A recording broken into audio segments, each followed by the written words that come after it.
Okay, folks, how is that?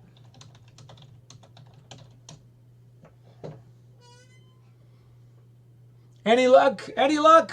Hopefully you guys can hear me. I am not a techo wizard. All I can do is hit the buttons that say it's supposed to be okay.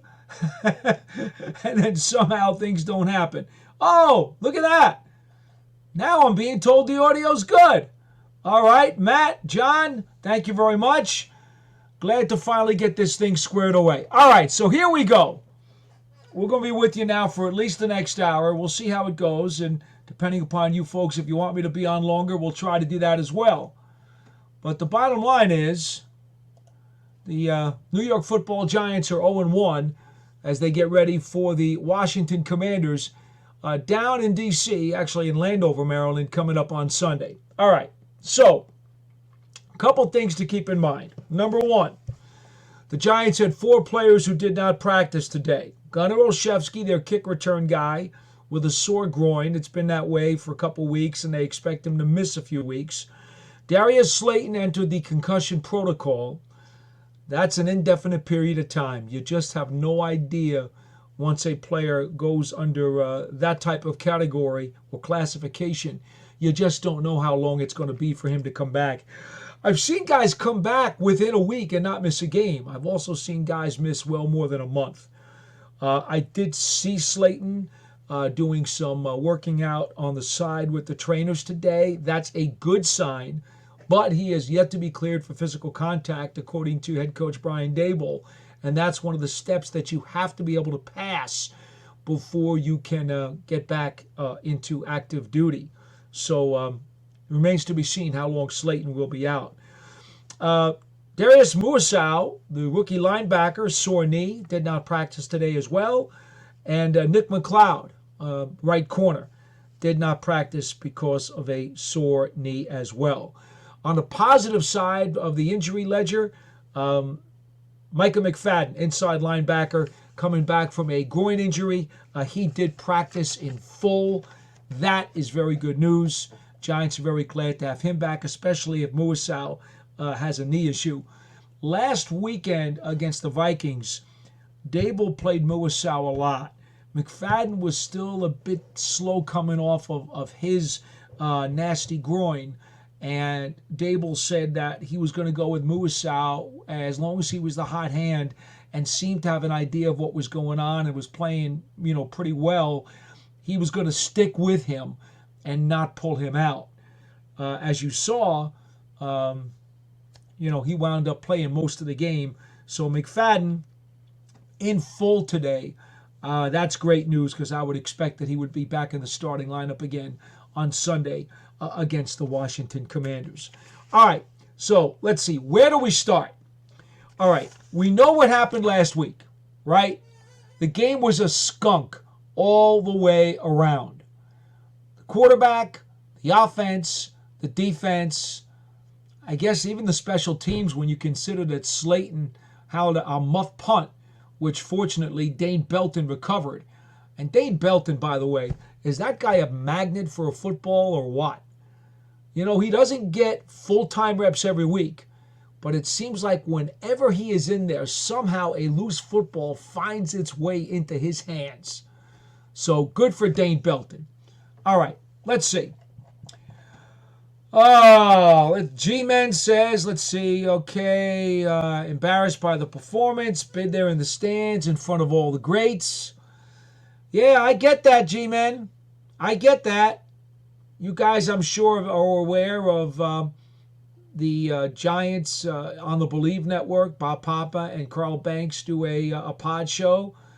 And Banks referred to a story at halftime where he was talking to Lawrence Taylor on the sidelines.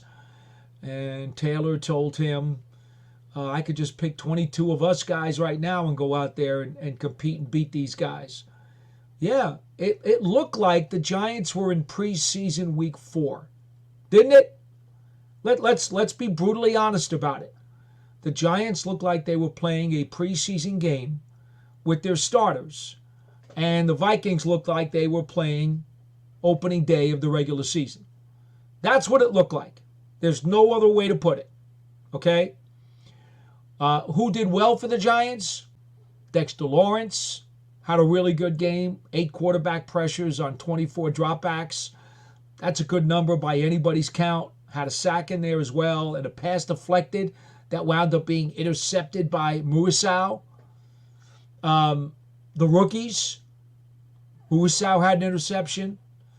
Neighbors caught 5 passes. Did have 1 drop, but did catch 5 passes, including, I'd say, 1 really nice one where he reached up and made a cool stab. Drew Phillips, the cornerback, forced a fumble. Tyler Nubin was very active. I believe he finished with 7 tackles on the day. So you had, a handful of rookies who made an impact and made flash plays. The problem was the veterans didn't make them. And that's the disappointing part, is that on a day when the rookies were playing their first NFL games and they came to play and they put up some flash plays, the rest of your team didn't. Now, most people would expect that your veterans would put up the flash plays. And maybe the rookies would make a bunch of rookie mistakes and not exactly play well. Well, not the case. It was exactly the opposite for the Giants, which, if you really wanted to find the absolute thinnest silver lining possible, it would be that the young kids weren't overwhelmed by the spotlight of day number 1 of their NFL careers, and they actually did something pretty cool. All right, let's see. We have a bunch of stuff from G-Men. I mean, I could go through all of this, but there's no sense in really going through all of that stuff because it's just hammering home what we all saw. You see, the one thing I will say here, I could sit here and just tell you the Giants did bad, but you saw that already. So where's the information? What I'm going to tell you is this. I think there are a number of reasons why the Giants did not perform well on Sunday. And the first one, in my opinion, is that their starters did not have a great deal of game snaps together during the preseason. Okay? Flat out. Guys, I've been on this for years. This is not a new song. I've got a whole orchestra behind me, and I've been singing this tune for a very, very long time. I do believe that starters, especially guys who have not played together very long, need to play at least 40 to 50 snaps during the course of the preseason together. If you watched the game the other day, what you saw was timing that was so disjointed, it looks as though guys should have been wearing name tags to introduce themselves to each other during the course of the game. Think about this. Jones's timing was off horribly. His receiver's timing was off horribly. Howard Cross was down on the field and said to me flat out, the routes were being run very poorly and they were not being timed properly and they were not in the right spots. Well, that's not good. And that doesn't help your quarterback, who was already struggling on the day. Your offensive line, which gave up 5 sacks, all right, I think 1 was totally their fault. The other 4 had to do with a combination of things. Yes, it had to do with Jones's timing being off. Could it have possibly been because some of the routes were off? Possibly, yes. What else? Well, if you watch the game carefully enough and you look at the offensive line, it basically looked like the pocket was the serrated edge of a hedge clipper. A pocket is supposed to be a U, right? Front of the pocket's the bottom of the U, and then around the sides you have the rest of the U. That's how a pocket is supposed to form. That's why they call it a pocket. Too many times when you saw Daniel Jones go back to throw, the offensive line's pocket was like a serrated edge. There was a little penetration here, maybe some protection here, little penetration here, and then penetration here. The pockets were not clean. There were various bumps and various folds and various points sticking in from the perimeter of the pocket, which tells you the timing of the offensive line was not in sync. So, we've got the quarterback's timing being off. We've got what we appear to have information from Howard Cross that the routes were off. And what we had was not clean pockets. Now, yes, on 4 of the 5 sacks, did Jones have time to potentially get rid of the ball? The answer, in my opinion, is yes. I will not dispute that. I think Jones played very poorly. And I do think that on 4 of the 5 sacks, he could have gotten rid of the ball. He either held it too long or stepped up and ran into a sack. Now, it's very easy to just blame him for those. But again, if the routes weren't being timed right and run right, well, that's a problem. His timing's off, so that's a problem. And the fact that there were serrated edges and it wasn't a clean, smooth, circular pocket is also a problem. In other words, it was a skunk. The offense was a skunk in multiple areas. It was very, very poor. The offensive line also did not open very many holes for the running game. I mean, look, do I really have to go get the numbers? When you see like your leading rusher, I mean, if you Singletary had what, 37 yards, I think it was, rushing on the ground? I mean, come on. It was terrible. It was terrible. So,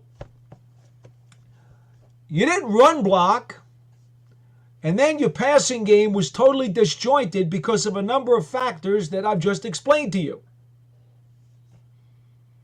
So now, what in the world are you supposed to do about it? Somehow, you have to find your timing. Now, you can practice all you like, and Daniel Jones did take all of the practice reps the entire summer and looked really good doing it.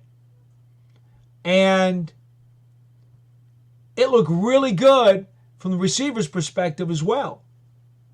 But we all know that practice is not the same as games. That's a fact. So the 2 quarters that Jones played in Houston, in my opinion, was not enough to get him ready. But again, this is what happens in today's NFL. Because of the rules, the salary cap issues, and everything else, okay, here's the problem. Coaches are paranoid. They don't want to get their quarterbacks hurt during the preseason. And they pull back on the reins. I ask you folks, and I'm not trying to be funny, but again, I don't just sit here and complain. There will be writers who will just complain and they will call for benchings and whatever else they want to do. I try to find reasons and I try to offer possible solutions. In looking for reasons, I believe there's another reason here. And by the way, Tudo, thank you so much. Appreciate it so much. And, you know, this guy comes through all the time. He's a big-time fan. He's a regular on the program. And, hey, can't thank you enough for the pop. And certainly hope that we give you something tonight to enjoy during the course of tonight's edition. But let me tell you this.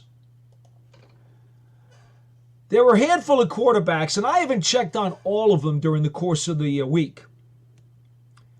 But Daniel Jones did not play well.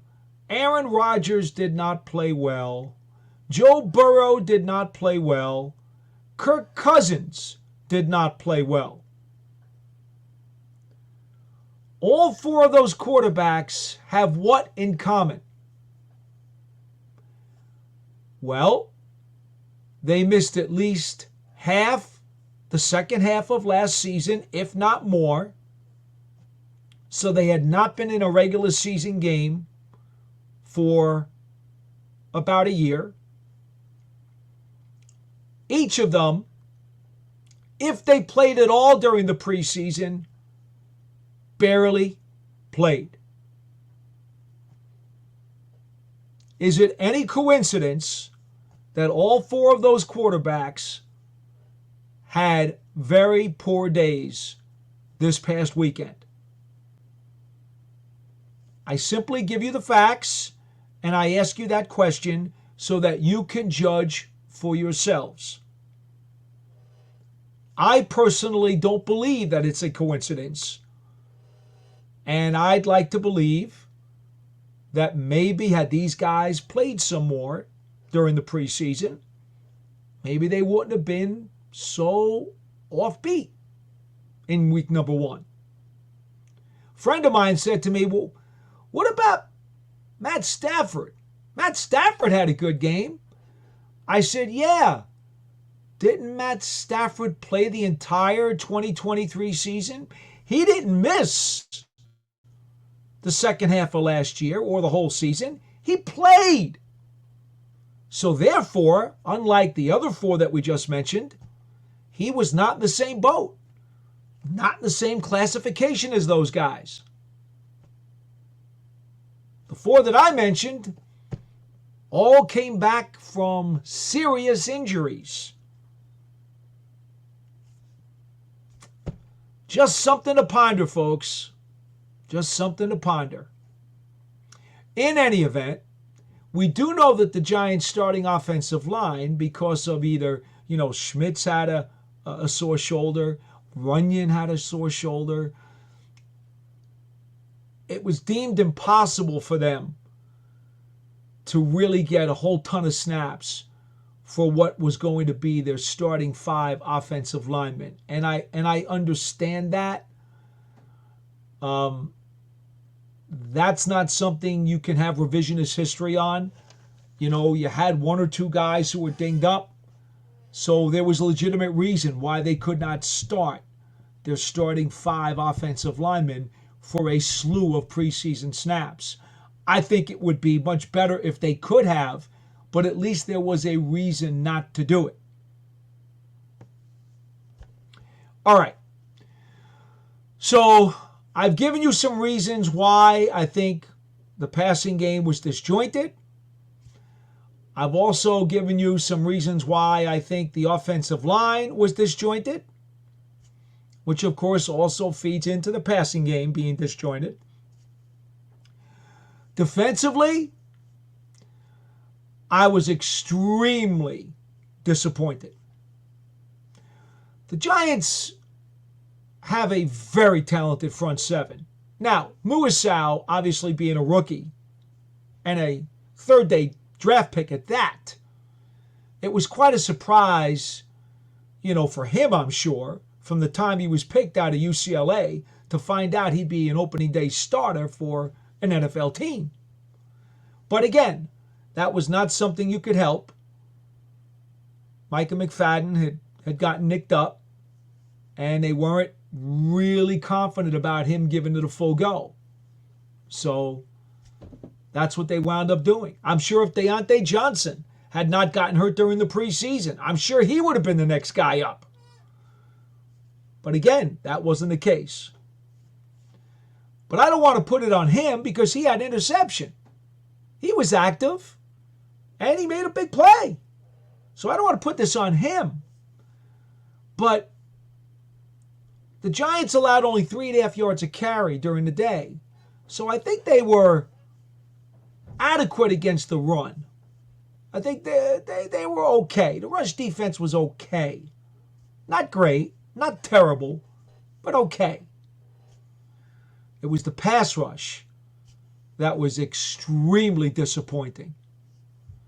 Whether it was Brian Burns, Kayvon Thibodeau, Azeez Ojulari, Giants just did not get enough heat. And what did we all say before the game? Is that Sam Darnold, he wilts under pressure. You know what the recipe is. It's really simple. You get pressure on Sam Darnold, and he will make a slew of mistakes and practically hand you the game. And the Giants didn't get heat. They did not win their one-on-one matchups. Talking to Brian Burns today, he said, we didn't do enough on first down and second down. And then they threw all kinds of schemes to prevent the Giants' edge rushers from getting through, including a lot of chips and so forth. And they just didn't fight through it enough. And then, as Kayvon Thibodeau said today, they got down and they kind of lost their mojo. That can't happen. It can't happen in week 1. It can't happen in week 2 or any other week after that. These guys are professionals. They know it can't happen, but it did. You can't put that milk back in the bottle. It happened in week 1. What you can do is make sure it doesn't happen in week 2 or 3 or 4 or 5 or any time through the end of the season. This front seven has too much talent to put that performance on the field. And what did we tell you before the season? The Giants' front seven is the key to them potentially being a top 10 defense. If they're clicking on all cylinders, they can be really good. And they can help make the difference for a secondary that is younger, somewhat inexperienced, and needs the guys in the front seven to drive that train. Now, credit to the Vikings, Sam Darnold threw a bullet to Jefferson on a slant route that was impossible to defend. Jefferson ran a perfect route. Darnold threw a perfect strike. Deonte Banks was in perfect position. He tried to knock the ball out, did everything that he could do. And you know what? Jefferson's a great receiver. So he ran a perfectly timed route, caught a perfectly timed pass, and then held on to the ball as if he had crazy glue on his hands. And Banks couldn't rip it away as they went down. So he held on for a Minnesota touchdown. That's just a guy making a play because he made a play. Justin Jefferson may be the best receiver in this league right now. So I don't really have problems with Banks on that play at all. I still think the kid has tremendous ups. And that touchdown is not one of the plays that would have bothered me if I were the defensive coordinator. All right, so what do you do now this week? What do you do this week if you're the Giants and you have some of the issues that I've explained to you after week 1? Well, got to watch some of practice today during the open portion. The one-on-one drills with the receivers and the corners and Daniel Jones throwing, he was razor sharp today. He is mentally tough. He can take what people are dishing out. He learned very well from Eli, and he's not going to wilt under the heat in the kitchen. Now, he still has to go out on Sunday and prove it against the Washington team that has lost 3 straight to the Giants. And as I went through my notes earlier, I happened to notice that over the course of time, since the 2018 season, the Giants are 8-3-1 against Washington. 8-3-1. Daniel Jones has performed particularly well against them on a number of occasions. So, to be honest with you, as bad as it looked on Monday or last Sunday, and I know that is not the talent level of this Giants team, you could argue, or at least hypothetically talk about the fact that they're playing a team that they have historically been very good against. They're not playing a heavyweight, for instance, a division rival that has owned them like Philadelphia or Dallas. Nope, that's not the case at all. They are playing a team that is also coming off of a loss. Washington lost to Tampa, as you know, opening day. In fact, that score was 37-20. They are rebuilding their pass rush. They still have a very porous secondary as Baker Mayfield shredded them to ribbons. And they've got a very athletic rookie quarterback, first-round pick Jaden Daniels, who runs around like a track star. And as Brian Burns said today, they gave him a lot of RPOs, they gave him a lot of screens, and they gave him a lot of quick game throws to try to help him out and to give him a chance to try to function in this offense. Well, it's only week 2 this week.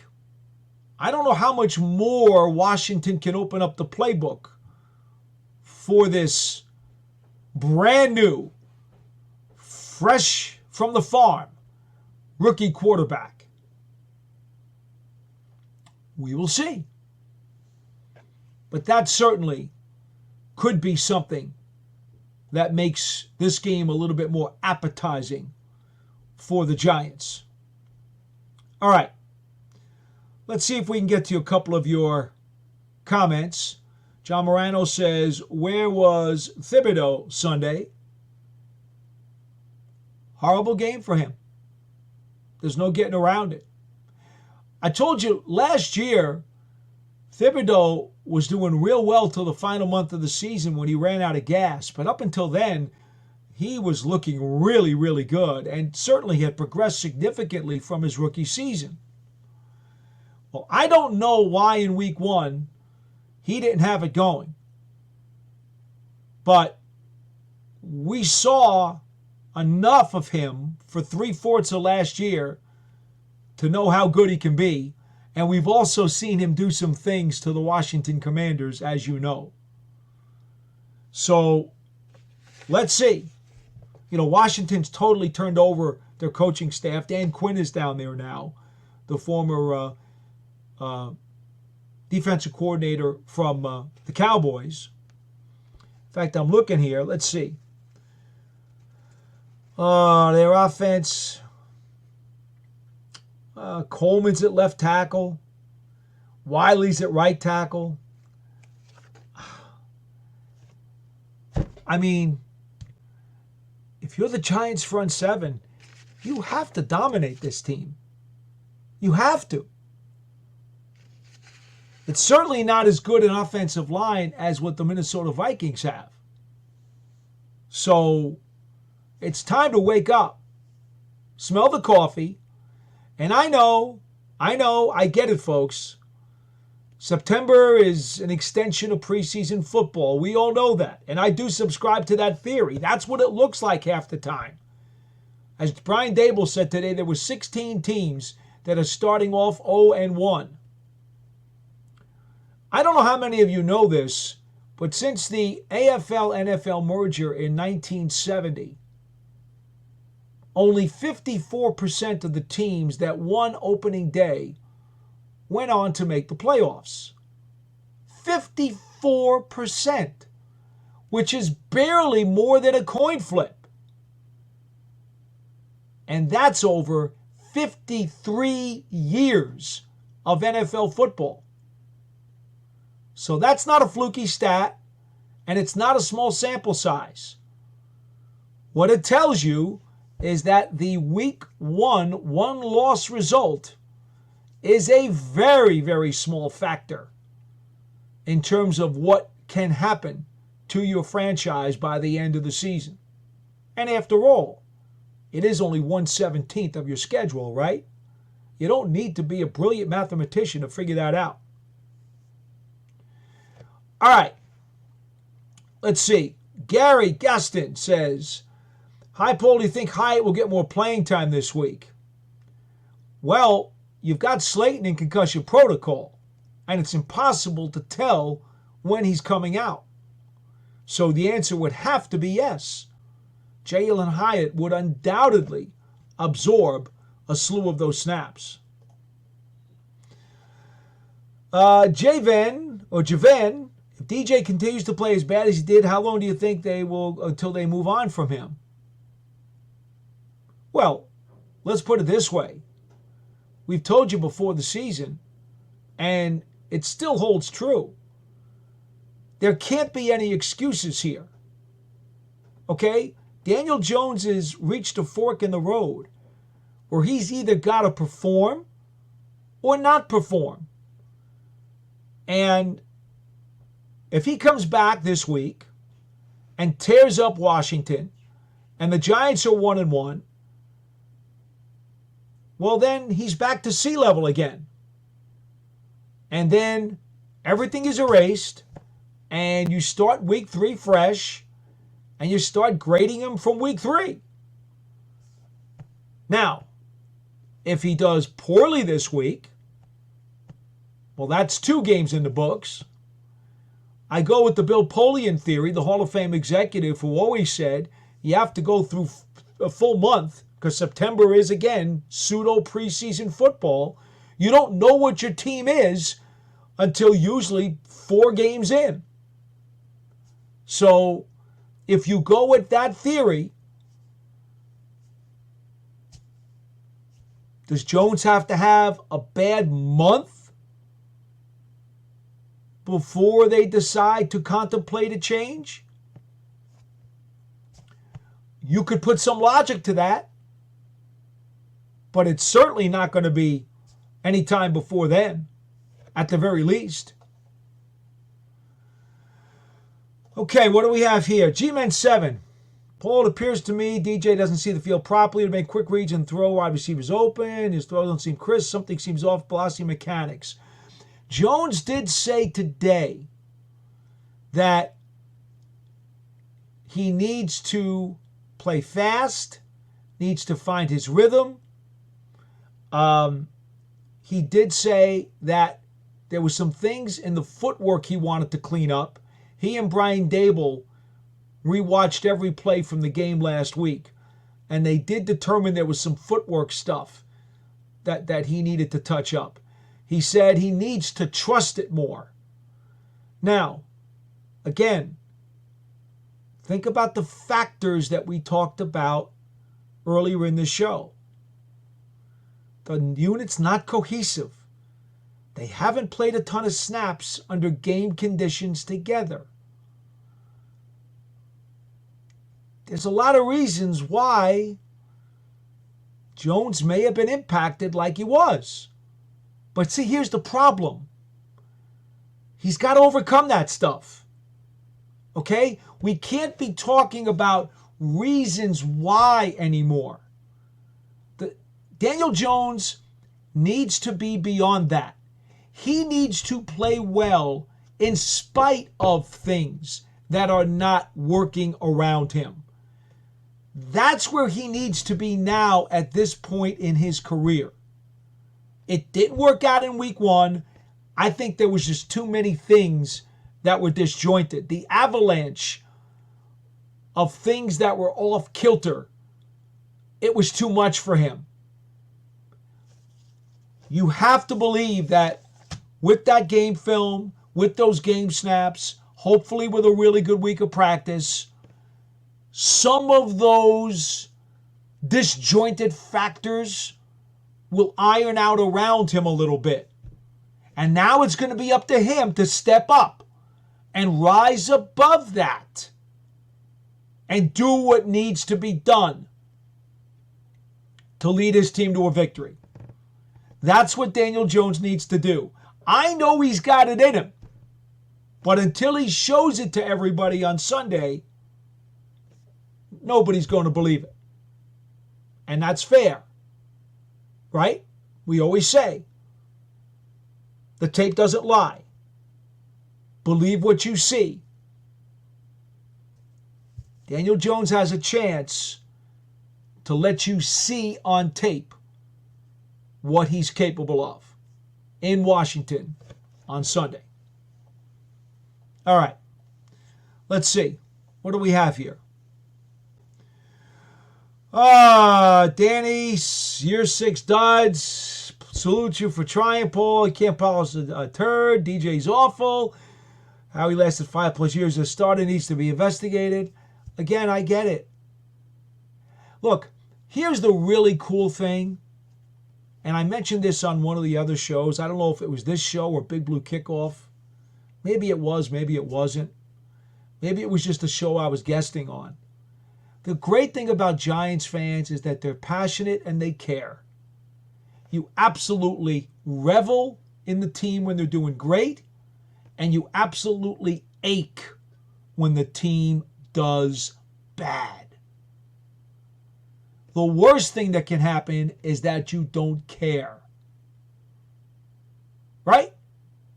That's the worst thing, is when you don't care. Because being a fan is all about investing emotion into a team because you hope they're going to make you feel good. And you know that nobody outside of the 72 Dolphins is going to run the table and make you feel good every week until that entire season and postseason are over. 72 Dolphins, the only team to do it. So you know there's going to be times, no matter how good a fan you are, that you're going to be very upset, very upset, very upset, very upset. Disappointed, frustrated, angry, you name it. That's going to happen. Because if you're a fan and you're invested in your team, then you've got to feel that way when they do badly. So I get you, Danny. I get you. It's okay to feel that way. I would love for you to get back to me next Wednesday should Daniel Jones show what he's got to show and the team is all of a sudden 1-1 and they're back to sea level again. Because as much as you want to beat on him and the team for doing badly on Sunday, I would hope that you would give them the applause if they rebound and do what they need to do to play well and to win in week number 2. Just asking you to be fair, that's all. All right, let's see. What do we have here? Danny's got something here about Saquon, but look, I'm not even talking about the Eagles or Saquon Barkley right now. There's just no point in going there. There's too much going on right now with what the Giants have to deal with without talking about another team. All right, what do we have here? Javen says, as much as the defense didn't play well at all, the offense needs to go out there and put up points to give the defense a chance. I'm tired of seeing terrible offense. Hey, you know what? I agree. The Giants need to play complementary football. There was nothing complimentary about what the Giants did on Sunday. And the worst part about it was they had a drive. Let me see here if I could pull up. I want to pull up something for you guys. You really want to know. This is a good point. We talk about how complementary football is very important in the NFL. But really, this game, really, when you get down to it, this game really turned, and there were a number of things that went poorly for the Giants. But Here's where it really went bad. Bridging the first and second quarters, they were down 7-3. Jones brought them from their own 28-yard line into Minnesota territory. Actually, it was a second down and 11 at the Vikings 36. They got a false start against the Luminor and then a holding penalty against Wan'Dale Robinson. So the 36-yard line of Minnesota is fringe scoring territory because that's a 54-yard field goal for Gano. And it was only second down. So basically, they were right there. A chance to put some points on the board. At least make it 7-6. And you get 2 consecutive penalties. They wound up having 9 accepted penalties against the Giants on the day, which is horrific. So after that penalties, you get Singletary in the flat for 9. Then a short pass, incomplete, to Wan'Dale Robinson. So from the 40-yard line, the Giants decide they're not going to try a 58-yard field goal, and they punt it away. The ball is downed inside the 1. And instead of what you would have hoped for, complimentary football, you don't get complimentary football. You get a defense that allows the Vikings to drive 99 yards in 11 plays for a touchdown that makes it 14-3.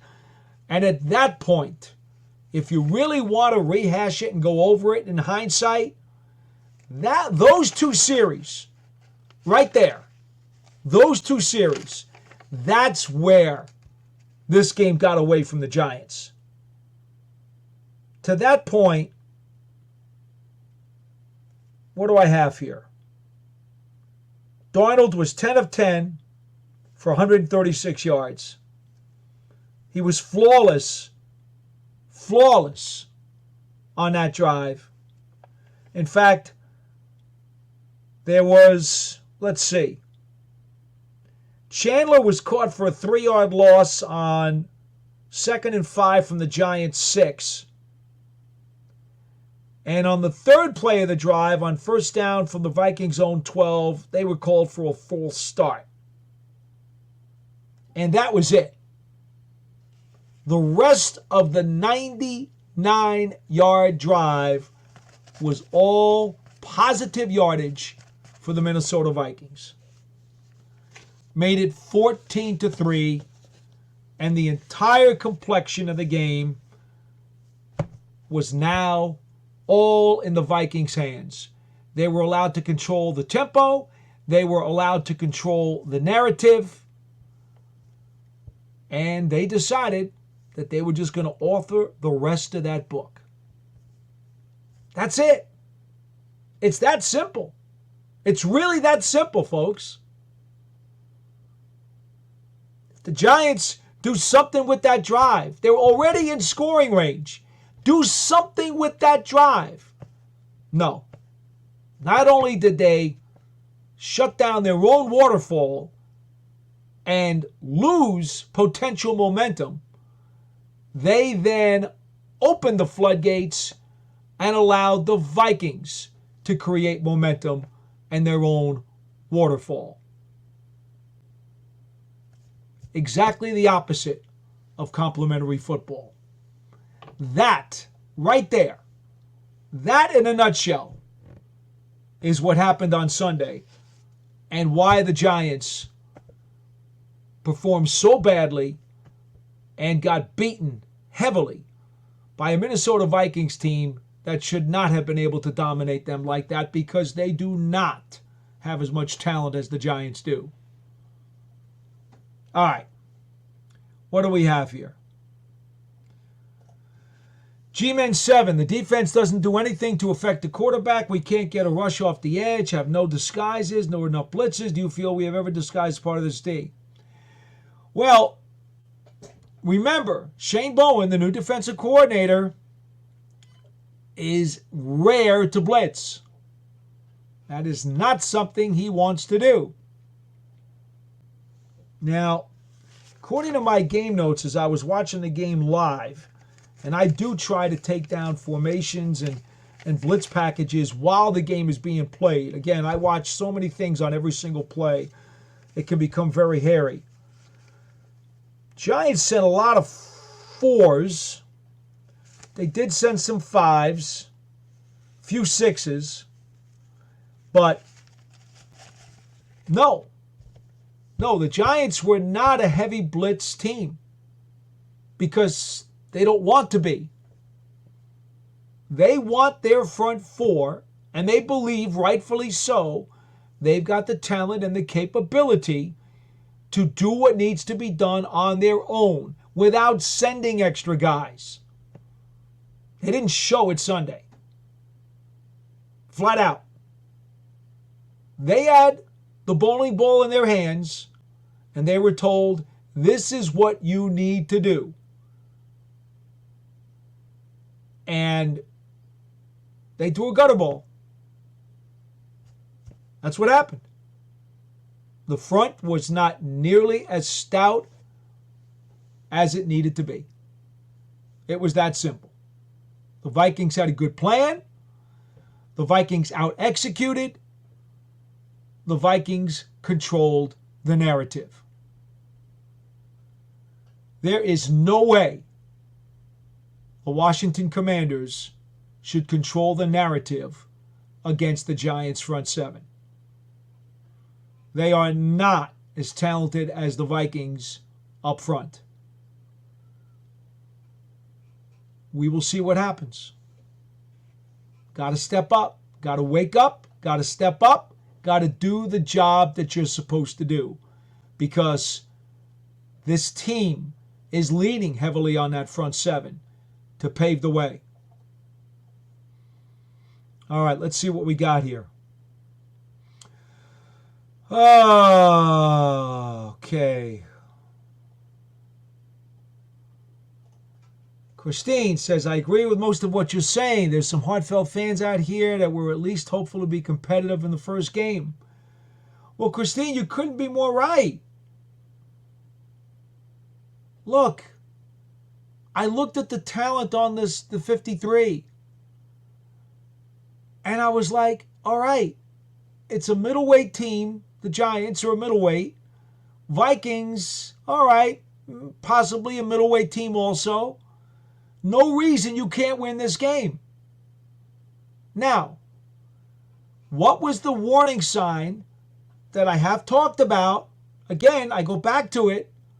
The fact that the O-line, in particular, and the quarterback had barely played any snaps together during the preseason. In fact, Jones had 2 quarters of preseason game action with his receivers. Okay? And he did not have any quarters behind his starting 5 offensive line. Remember, Runyon did not play against Houston. He had the sore shoulder. I did raise the issue then because I've been raising preseason snap issues for the better part of 10 years, and maybe even more than that. This is not a golden oldie on a 45 RPM record. Okay? No. This is something that I have been saying every year, every August, forever. And updated it and even put it on a link if you like. It's an MP3.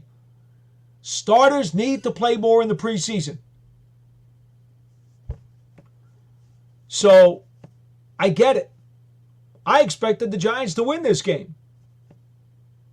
I felt extremely confident.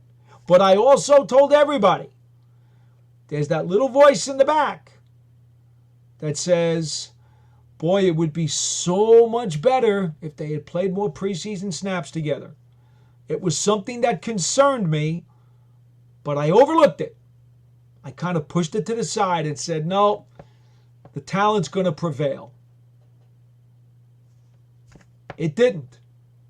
It turned out the disjointedness of this team on both sides of the ball was simply too much to overcome for anybody to get the Giants into the win column. And that's just the way it is. So now the question becomes,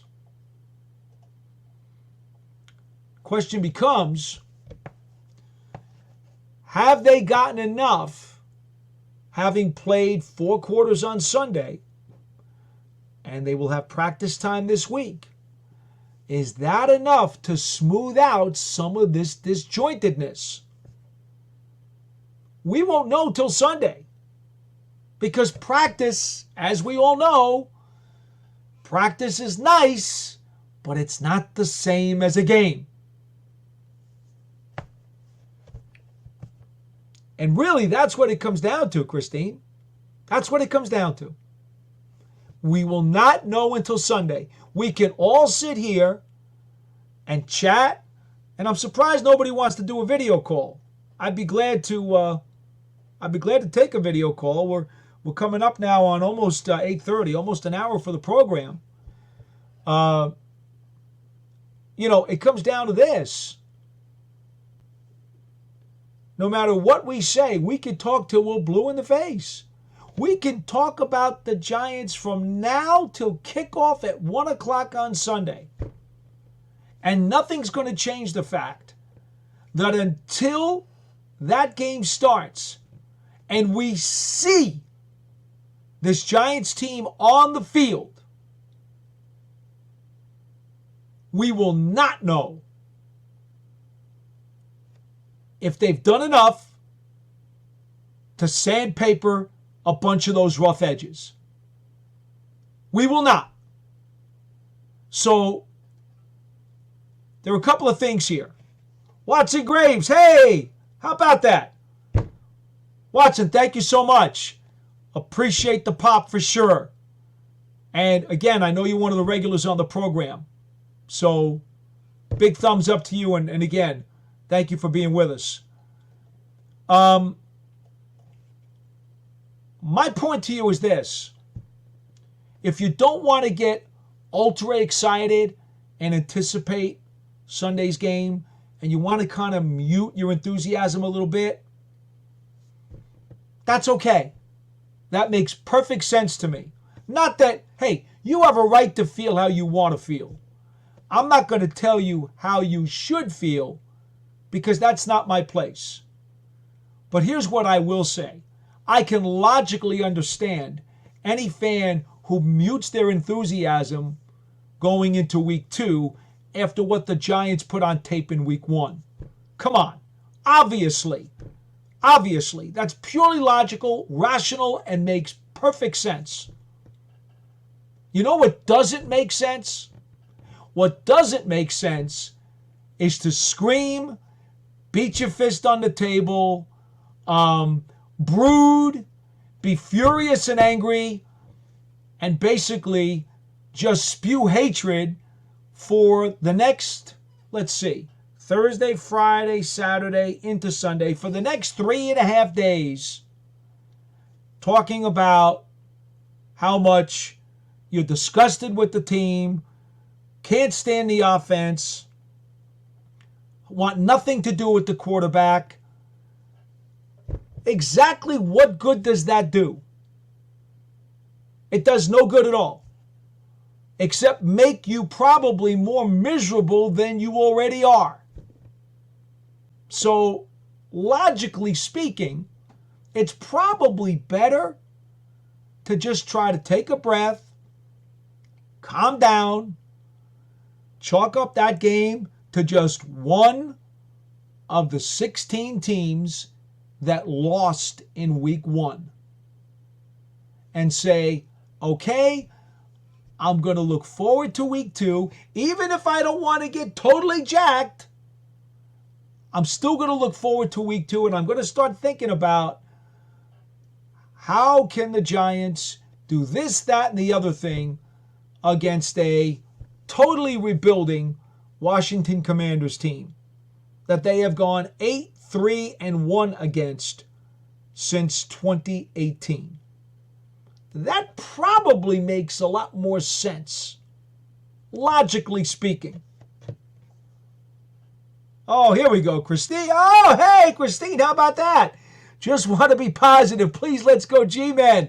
And she chimes in with a contribution, and that's awfully kind of you, Christine. Thank you very much. And that's not what I'm that's not what I'm pining for. I'm just pining for some reasonable and logical reactions and some rationale. Because look, folks, I've lived through the Giants of Fran Tarkenton's era, which was the second half of the black hole, of the darkest era of Giants football. The end of Yankee Stadium, into the Yale Bowl. And the Yale Bowl was dreadful in 1973 and 1974.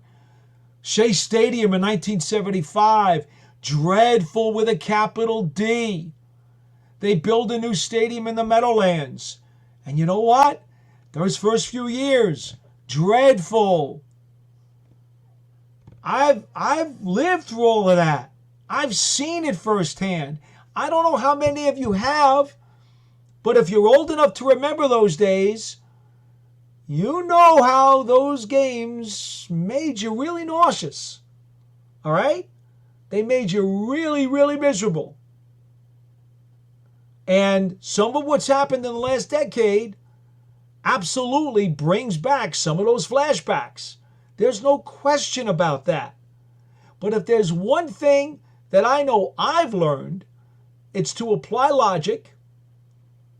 And this was one game out of 17. It would make a lot more sense to be 10 times more upset if this was game 17 and they needed this game to make the playoffs.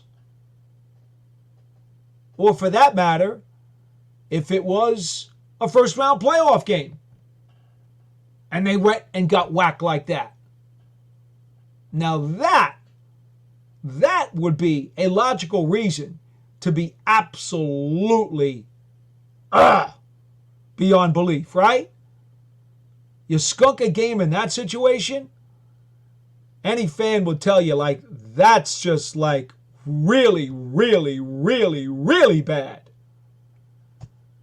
You skunk week 1, there's 16 games to get it right. Oh, Christine, what do you got for me? Oh, look at this. Christine, born Jersey girl, 52 years, born New York Giants fan. Well, I'm not going to sing Jersey Girl because Bruce Springsteen would likely come over here and crack me over the head with his guitar because I can't do it nearly as well as he does. It's a great tune. I appreciate the fact that you are a Jersey girl and you are a big-time Giants fan, and that's awesome. So at 52, you also know some of what I'm talking about with some of the past years. In any event, the truth of the matter is that's what we're talking about here. Week 1. One game, one loss. In each of the last 2 seasons, the Cincinnati Bengals lost their first 2 games of the season. They've already lost their first game this year. Joe Burrow has been as injury-plagued as Daniel Jones. I wonder how many people in Cincinnati are livid and furious at their team right now. All right, Javen. The rookie class looked pretty good on Sunday. What did you think of their performances? Well, Javen, I'll tell you. We mentioned it up top. Saw some good stuff from Neighbors. He did have one drop that he was very, very upset about. We did see a nice play by Muasau on the interception. Went up and grabbed the 50-50 ball.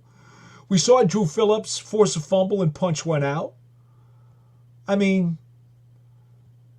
those are all good things, right? We saw Tyler Nubin blow up a couple of blockers on his way to a tackle. Hey, look, so I appreciate it. And yes, We did talk about it at the beginning of the program. That might have been glitched up with some of the sound troubles. So I'm glad you brought that topic back to the forefront. Let me get out of that. And we have Joanne. Joanne is on the video call. Hello, Joanne. How are you? Welcome to the program. Joanne, was there something? Was there a question or a comment you wanted to make?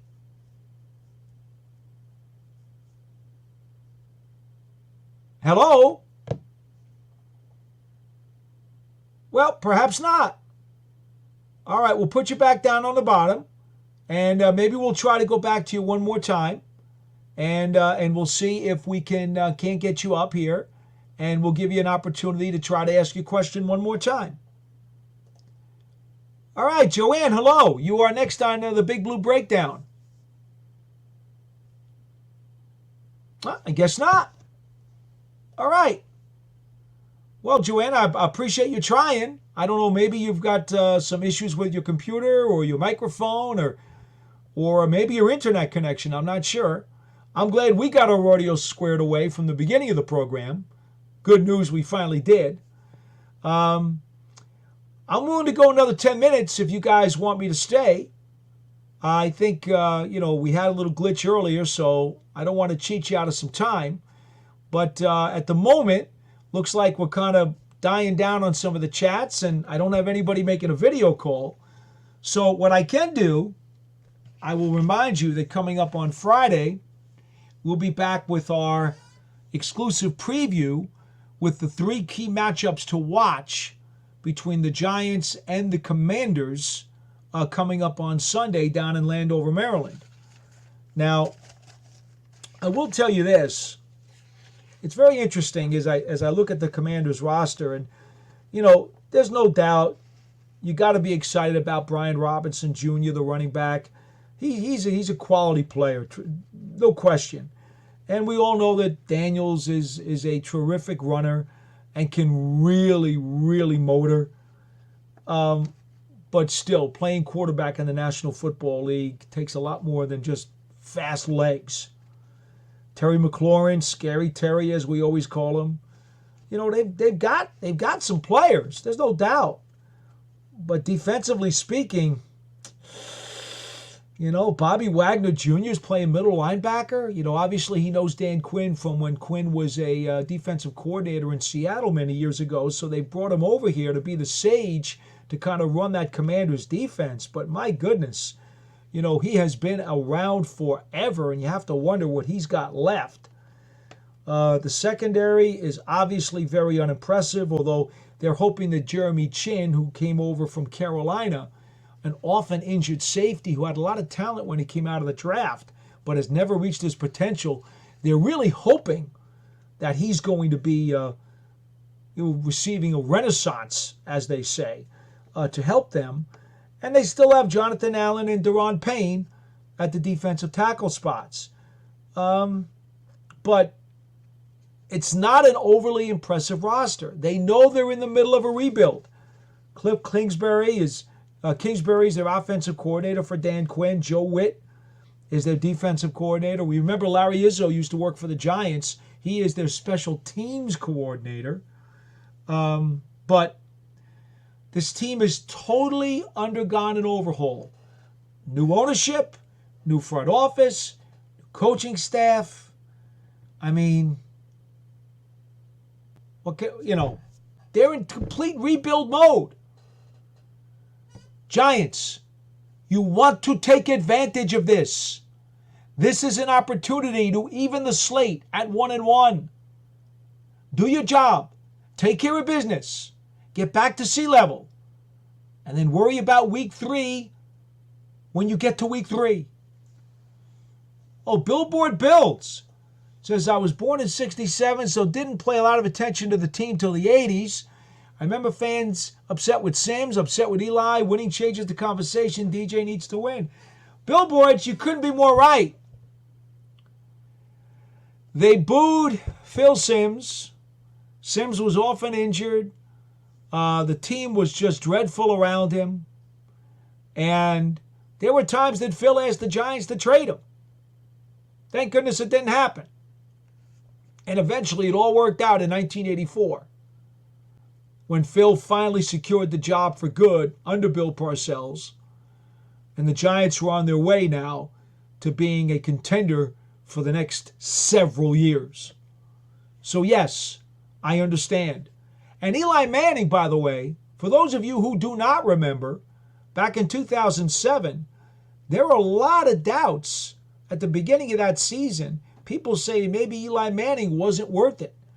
Ernie, of course, he had made the big trade to go get him. And there were people saying that maybe he just wasn't worth it. But the Giants had brought in Chris Palmer to be quarterbacks coach that year, and he got Eli straightened out. And between Kevin Gilbride as the offensive coordinator and a shift of jobs for him, and Chris Palmer as the quarterbacks coach, all of a sudden it really started to click for Eli in 2007, of course, with the addition of Plexico Burress. And what happened? The Giants started to rock. So yeah,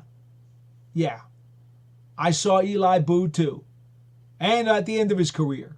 And oh yeah, Kerry Collins, who had fumbleitis when he first got the Giants job.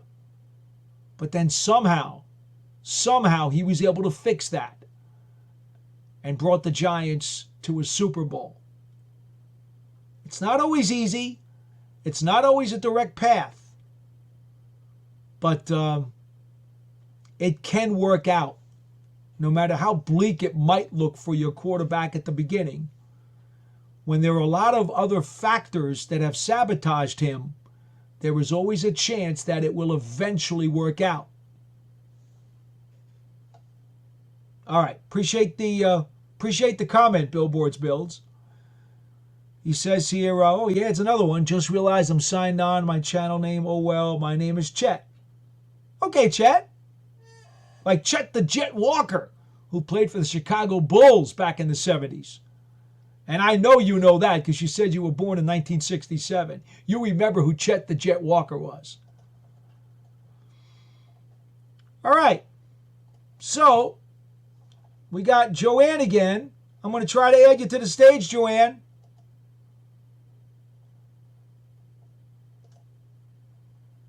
Joanne, you're back on the program. We're going to give you an opportunity to ring us again. Hello? I think your microphone is probably on mute. That must be the issue.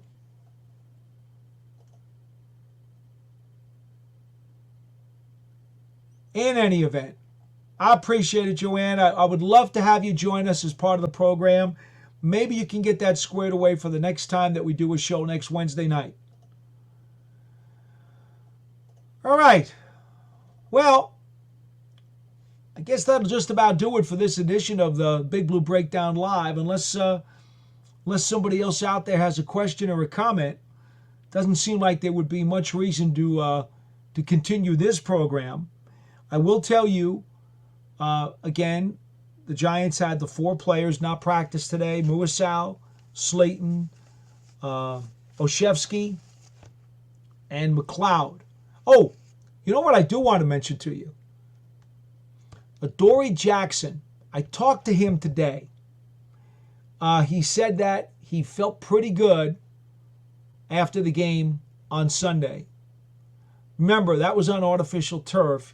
There'll be a real grass on Wednesday. And a lot of times when a guy comes into training camp late, playing a game on artificial turf can really hurt their legs a lot and cause them a lot of discomfort. Jackson said he still felt pretty good. And the amount of snaps that he got, he felt pretty good about them too. So that's good. Of course, we talked about the pass interference call where the receiver had actually reached around from behind Jackson and put his hand right over Jackson's eyes and face mask in what clearly should have been offensive pass interference, but was erroneously called defensive pass interference. It was a big play. It did help set the Vikings on their way, but that's not the reason that the Giants lost. In any event, Jackson said he did feel good coming out of the game, and he felt good today as well. So I did want to pass that along. So if McLeod is unable to go or is limited on Sunday in Washington, you can expect maybe Adoree Jackson to up his snap count, and that would be a big benefit for him. All right, folks. Well, that'll do it for this edition of the Big Blue Breakdown Live. I'm Paul Dottino. Catch us for our exclusive 3 key matchups to the game against the Washington Commanders. That will come your way on the New York Giants on SI YouTube channel on Friday.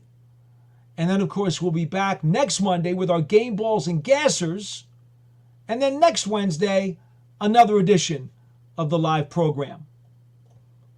So until then, so long, everybody.